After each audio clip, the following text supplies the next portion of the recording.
Selamat malam rekan-rekan angkatan 30. Ini materi kita. Saya baru mengulas yang tetap muka ke-9, kos pengadaan bahan baku dan permasalahan akuntansi bahan baku. Ini perkuliahan kita sempat mengalami kendala karena banyak hal ya, terutama teman-teman yang berhalangan untuk hadir. Jadi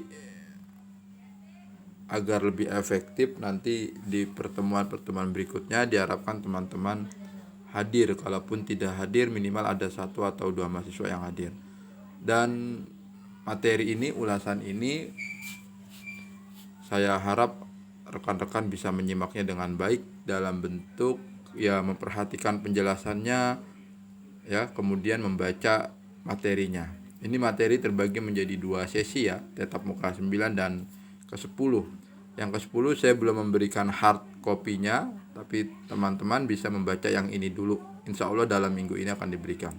Kos pengadaan bahan baku ini tentang bagaimana proses di perusahaan manufaktur, usaha produksi, tentang mengelola bahan bakunya. Di contoh yang di sini ini menggunakan contoh project engineering ya, atau produk yang kaitannya dengan pembentukan dari bahan baku menjadi bahan jadi atau menjadi barang jadi. Di sini ada step-stepnya dari mulai product engineering, budgeting, sampai dengan material record card. Nah, ini artiannya adalah langkah-langkahnya ya.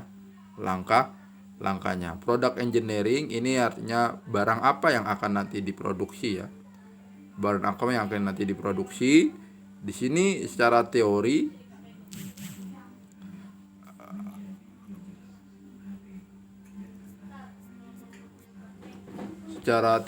ini menjelaskan routing setiap produk, urutan operasinya, dan membuat permintaan bahan baku dengan perincian kebutuhan pada setiap tahapan operasi. Kita bisa tentukan apa yang mau diproduksi project engineering. Engineering itu kaitannya dengan teknik ya. Produk yang memerlukan teknik secara khusus dalam pembentukannya. Kita ambil contoh misalkan meja.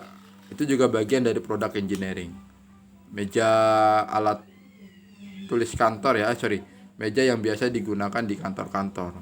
Setelah itu budgeting. Sudah ditentukan apa barang yang akan dibuat secara teknik, anggarannya. Anggaran di sini meliputi bahan-bahan yang membentuk meja tersebut. Ya. Setelah sudah ditentukan budgeting, kan kalau bahan itu ada bahan utama ya, kemudian ada bahan penolong. Itu kalau kaitannya dengan bahan. Kemudian ada tenaga kerja langsung dan ada tenaga kerja tidak langsung. Nah, kalau yang bahan penolongnya dan tenaga kerja tidak langsungnya itu dikategorikan sebagai BOP. Kemudian setelah udah ada budgeting yang hubungannya dengan bahan baku utama dan bahan baku penolong, dilakukanlah di sini permintaan pembelian ya. Permintaan pembelian. Jadi permintaan pembelian ini bentuknya apa? Ya bentuknya draft pengajuan. Setelah sudah draft pengajuan, maka mencari supplier ke purchase order. Ya, mencari supplier. Kalau perusahaannya perusahaan yang baru merintis, maka perlu kecermatan dalam mencari supplier. Tapi kalau perusahaannya sudah lama berjalan, nah maka bisa mengevaluasi supplier mana yang dikira itu yang cocok, yang tepat, yang tidak merugikan perusahaan. Setelah sudah purchase order, barang datang ya. Barang datang, kemudian dibuatlah di situ pemeriksaannya ya. Pemeriksaan bahan bakunya. Setelah itu pemeriksaan bahan baku, baru kemudian bahan baku tersebut mulai didistribusikan. Didistribusikan artinya disuplai ke bagian-bagian departemen-departemennya. Ya, kalau meja itu kan departemen yang pertama itu kalau kita gambarkan secara sekilas itu bagian pembentukan ya, pembentukan rangkanya. Maka itu dimasukkan lah. Kalau meja itu bisa jadi itu papannya, itu kayunya ya. Atau kalau yang oven, meja yang kaitannya dengan oven ya berarti papan yang ovennya itu. Kemudian ada baut, ada mur, ada barang apa, penyangga-penyangga yang menyebabkan meja tersebut bisa berdiri. Kemudian material record ini berarti dicatat ke dalam kartu, ya, kartu persediaan atau kartu bahan baku. Jadi di sini pada saat barangnya tersebut, bahan baku tersebut sudah disuplai, berapa banyak yang disuplai dan yang diproduksi itu dicatat di material record card. Nah, ini langkah-langkah pengadaannya, ya, dan penggunaan bahan baku. Dalam materi ini memang secara khusus ada yang teman-teman mengalami proses kerja seperti ini. Tapi kalau secara umumnya kita jadi bisa tahu, ya, langkah-langkah dalam proses produksi yang kaitannya dengan pengadaan bahan baku. Kemudian di sini sebuah produk yang baru atau produk yang akan launching, maka sebelum launching itu harus ada prototype. Prototype itu artinya sampel dari produknya, ya. Sampel dari produk. Kalau teman-teman pernah mendapat rokok gratis, tester, nah itu bagian dari prototype rokok. Jadi sebelum sebuah produk rokok itu di launching, maka dimintalah tanggapan calon konsumen. Bagaimana rasanya, bagaimana variannya, apakah bisa memenuhi harapan dari konsumen, ya.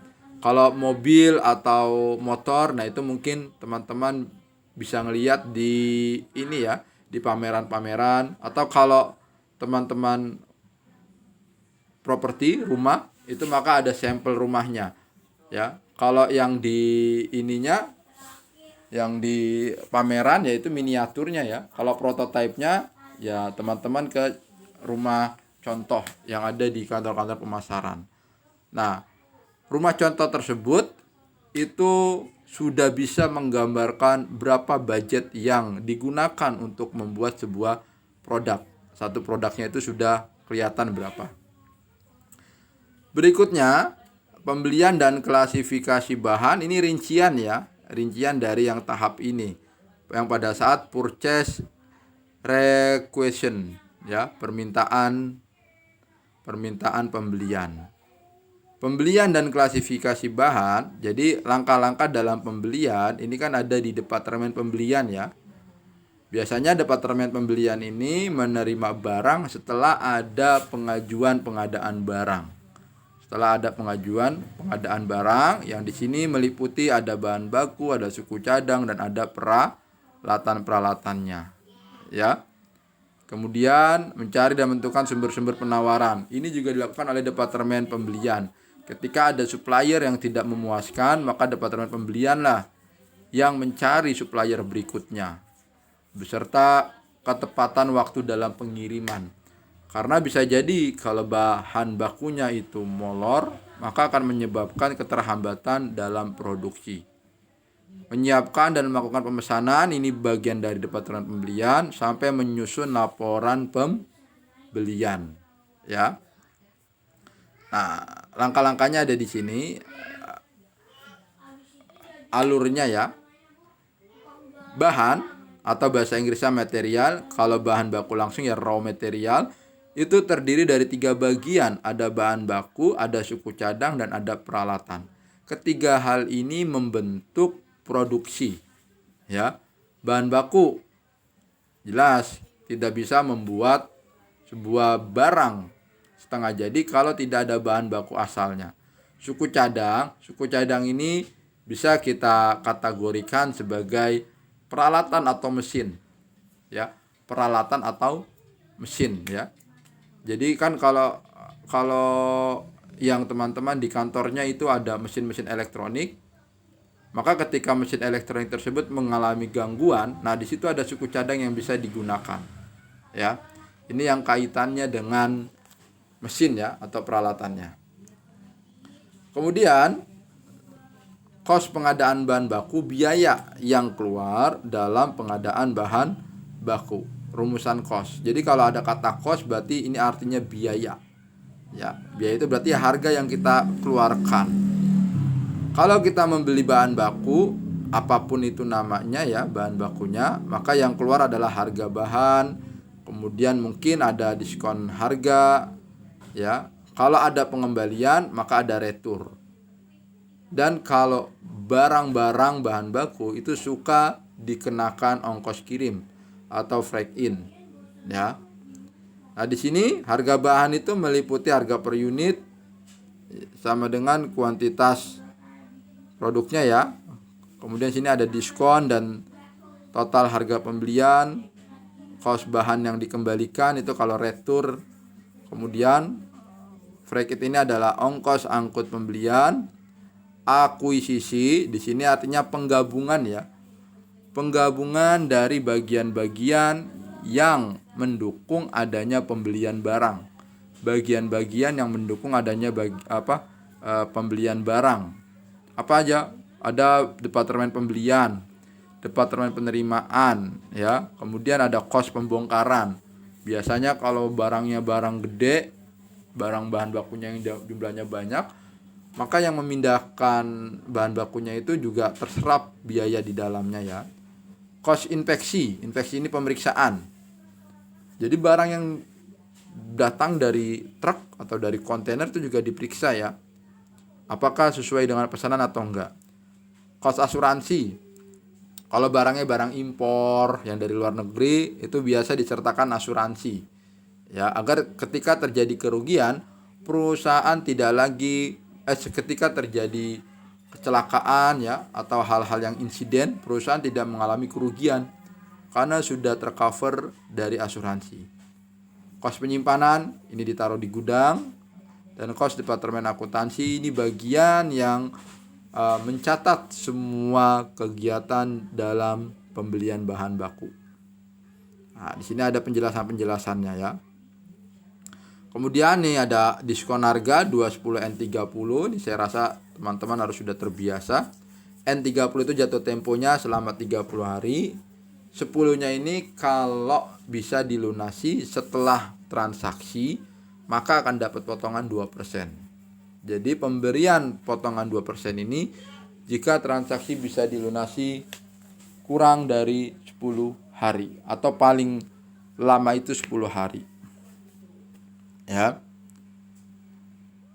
Ongkos angkut pembelian beserta di bawah-bawahnya ini tadi secara garis besar sudah dijelaskan, ya, yang hubungannya dengan pengiriman barang. Pada saat kita kalau kalau kita beli barang itu sudah include, sudah termaksud dengan harga barang. Maka bisa dikatakan sebagai berapa harga barangnya? Nah, di dalamnya itu ada harga barang dan ongkosnya. Seperti di Shopee, ya, atau di marketplace lainnya. Beli buku harganya 30.000, ongkirnya 10.000. Pertanyaannya berapa total harga bukunya? Ya 40.000. 30.000 ditambah 10.000. Nah, itu. Kemudian di sini tarif pembebanan kos akuisisi. Kalau ada kata akuisisi berarti sini penggabungan, ya. Akuisisi itu penggabungan. Ada yang menggunakan tarif tunggal dan ada yang menggunakan tarif aktivitas. Yang membedakan tarif tunggal dengan aktivitas, kalau aktivitas ini berdasarkan kegiatannya. Kegiatan yang pertama itu apa? Berapa jumlah pembelian? Jumlah pembelian itu kan kegiatan, ya, aktivitas. Kemudian berapa jumlah item yang diterima, itu juga kegiatan, aktivitas. Ya, berapa estimasi ini perkiraan jumlah transaksi itu juga aktivitas. Estimasi jumlah item, ya, apakah itu dinyatakan liter, kubik atau total. Nah, penggunaan dari tarif tunggal dan tarif aktivitas ini melihat kembali contoh industrinya, ya. Melihat kembali contoh industri. Nanti di sesi berikutnya kita akan lihat berdasarkan contoh industrinya. Kemudian di sini ada penjurnalan atau jurnal umum. Membaca jurnal umum, teman-teman saya yakin sudah tidak terlalu bingung lagi, ya. Barang dalam proses di debit ini menandakan ada bahan baku yang diserahkan ke bagian berikutnya. Bahan baku yang diserahkan ke bagian berikutnya itu disebut sebagai barang dalam proses. Kemudian di bagian yang sebelumnya yang menyerahkan bahan baku tersebut itu dicatat di kredit karena terjadi pengurangan, ya. Contoh, terjadinya di bagian pembelian bahan baku, ya. Pembelian bahan baku diserahkan ke bagian berikutnya, misalkan 10.000. Maka kos di departemen pembelian bahan baku berkurang 10.000 dan masuk ke departemen berikutnya atau bagian berikutnya barang dalam proses di debit 10.000. Ini maksud dari barang dalam proses dan kos departemen pembelian dibebankan. Jadi intinya kalau yang masuk ke debit itu bertambah, kalau yang masuk ke kredit itu berkurang. Ya, itu simpelnya seperti itu, teman-teman. Berikutnya di sini ini sambil menyingkat kemampuan akuntansi teman-teman, ya. Walaupun akuntansi keuangannya mungkin belum mengerti banget, tapi kita coba upayakan di akuntansi yang bagian kos bahan baku ini, teman-teman mengerti cara mengerjakannya dan mengerti alasan pengerjaannya kenapa bisa begini, kenapa bisa begitu. Masalah akuntansi bahan baku, masalah ini jadi yang terjadi di lapangan dengan yang ideal itu tidak sama, ya. Yang terjadi di lapangan dengan yang ideal itu tidak sama. Apa contohnya di sini? Ada dalam masalah pencatatan. Bisa jadi terjadi kekeliruan pencatatan. Pembelian salah mencatat. Kos angkut salah mencatat. Yang menyebabkan nanti juga terjadi perhitungan yang berbeda. Kos bahan baku langsung dipakai. Ya, kos bahan baku yang dipakai. Maka kalau misalkan ada hal yang tidak sesuai, pencatatannya itu bisa diperiksa kembali, ya, bisa diperiksa kembali. Maka suka ada itu yang namanya stock of name. Stock of name itu kan menyamakan jumlah produksi, ya, yang ada di laporan, yang ada di dokumen dengan yang ada di lapangan atau yang ada di gudang. Mana yang dijadikan patokan? Nah, yang dijadikan patokan bisa dari dokumen atau bisa dari lapangan atau gudang. Karena ketika kita memeriksa memeriksa persediaan, yang di bagian selain gudang dia juga megang berapa jumlah persediaannya. Misalkan persediaan yang ada di laporan persediaan 80, tapi yang ada di gudang itu 70. Yang ada di gudang 70. Kan selisih 10, ya. Selisih 10. Jadi mana yang kita bisa pegang? Yang kita bisa pegang, kita lihat realnya dulu di gudang. Kalau memang itu 70, maka kita harus minta pembuktian ada barang keluar sebesar 70. Maka kalau ada barang keluar sebesar 70, nah berarti 10 barang itu dilakukan penyesuaian berdasarkan perhitungan yang ada di gudang dan catatannya, ya. Jadi setiap perhitungan stock of name lebih kuatnya itu disertakan dokumen barang keluar. Itulah yang dijadi landasan. Tapi kalau seandainya tidak ada bukti bahwa ada barang keluarnya, yang dijadikan penguat yang di mana? Yang dijadikan penguat juga tetap yang ada di gudang, ya. Tetap yang ada di gudang. Karena yang di gudang itu yang real. Sedangkan kita yang di laporan, ya mungkin itu ada kekurang akuratan dalam catatan atau sistemnya lemah. Jadi setiap barang yang keluar tidak segera dicatat. Itu, ya. Kemudian ini jurnal-jurnal umumnya. Saya rasa gampang dimengerti. Ketika ada pembelian persediaan, pasti persediaannya bertambah, adanya di debit. Dan kalau pembeliannya itu tunai, kasnya berkurang. Kalau pembeliannya kredit, utangnya bertambah. Ya. Pada saat pemakaian, apa yang dipakai? Yang dipakai kan bahan baku, ya. Berarti kalau yang dipakai bahan bakunya tersebut berkurang. Berkurang punya bahan baku, masuknya ke kredit atau dicatat di kredit. Bahan baku yang berkurang ini digunakan untuk proses selanjutnya, maka disebut barang dalam proses. Nah, barang dalam proses tersebutlah ini bertambah, dicatat di kredit. Ini, ya, membedakan hal ini tidak terlalu susah banget lah. Kemudian pencatatannya ini ada metode fisik dan perpektual. Yang membedakan, kalau fisik ini diperiksanya di akhir periode di gudang. Ya, diperiksanya di akhir periode di gudang. Kalau perpektual, setiap ada barang keluar itu dicatat. Setiap ada barang keluar itu dicatat. Jadi kalau fisik ini yang memungkinkan adanya stock of name. Kalau metode perpektual itu tidak perlu ada stock of name. Kenapa? Karena setiap barang yang keluar itu ada catatan dokumennya. Kalau di fisik tidak ada catatan dokumen. Pemakaian di sini diartikan sebagai barang keluar, ya.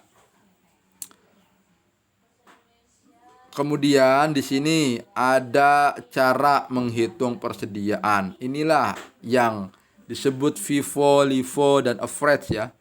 FIFO, LIFO, dan average.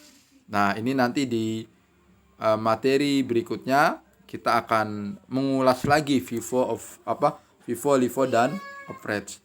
Saya rasa ini bisa mewakili perkuliahan kita yang sempat terhambat, tapi minggu depan kita tekadkan jangan ada hambatan seperti ini lagi. Jadi kalau rekan-rekan ada yang tidak datang di kelas tersebut, maka ngabarin siangnya ya, biar nanti dosen-dosen yang hadir efektif. Jadi biar perkuliahannya bisa berjalan dengan lancar. Kalaupun onlinenya juga berkualitas. Teman-teman tetap mendapatkan haknya sebagai mahasiswa dan dosen menjalankan kewajibannya sebaik-baiknya. Silakan disimak materi ini, dibaca, nanti kalaupun ada latihan atau kelanjutan akan disampaikan di GCR. Sekian ulasan yang bisa saya sampaikan di tatap muka 9 ini. Ditunggu saja yang tatap muka ke 10. Selamat malam rekan-rekan.